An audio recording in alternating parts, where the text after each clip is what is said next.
All right. I'm a police misconduct expert. I'm also a retired detective, and I'll be taking a formal statement just to get the facts down. We will be assisting you through the process. If you have any issues concerning your safety or anything else, Mr. Miller can give you some numbers where to contact us, or we can email them to you. But for now, let's start with just getting the information down in terms of the problem. So if you can start by telling me what it is that you have a concern about, and if it's a law enforcement matter that we need to report, you can tell me the details. If there are things we need to keep out or withhold for now, we can do that as well. Okay? Okay. All right, so just start by telling me what happened. Well, I don't even know where to start. It's just been ongoing off and on for a couple of years, and I believe that he's either got some sort of bipolar disorder, or it could be a combination of his steroid use and that. So I'm not a doctor, so I can't diagnose the issue there, but he's just abusive. I mean, it was a physical, mental, and verbal abusive situation constantly. I mean, he was controlling and possessive and threatened me, and he threatened to kill me a couple times, and he even threatened to kill himself. He took his gun, put it to his head, put it in his mouth, laid on the couch with it in front of me and my son. Okay, hold on. This is a lot. Whoa, whoa, whoa. Hold on. Whoa, slow down. I want to go through it systematically. So let's start with he's being abusive and hostile and temperamental and all that. Now, you describe some actual behaviors, though, that I want to focus in on. When you say that he's violent and so on, has he ever struck you? With a fist? With anything? No, he's always threatened to. I mean, he spit on me one time in front of my son and his friend that was over one night, and he spit on me and drew his fist back. He was going to hit me, and my son stopped it. Okay, so he did spit in your face, though, at one point. Now, aside from that, several times. okay, aside from the spitting, he hasn't actually punched you, but he has made threats that he might hit you. Oh my God, yes. I mean, he's choked me. I mean, he fights.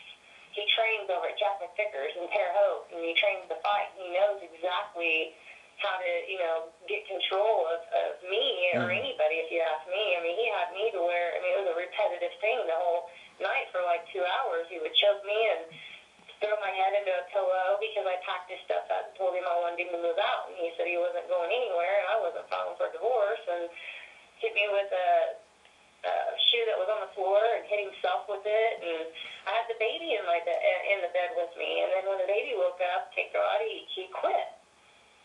So he was actually, he has gotten physical.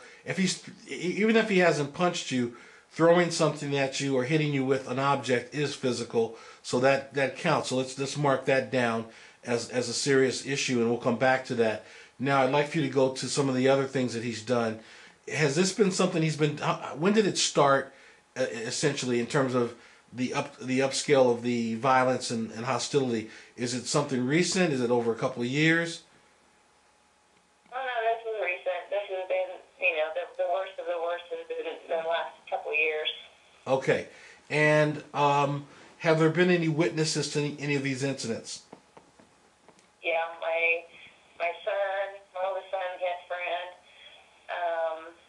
I don't know exactly what all my other kids have seen. I know my daughter was there. It was like a couple weeks ago when he woke me up at 4 o'clock in the morning and threw a chair into my TV and busted it, put a hole in the wall because I wouldn't call into his work and tell him he was in a wreck. Mm-hmm.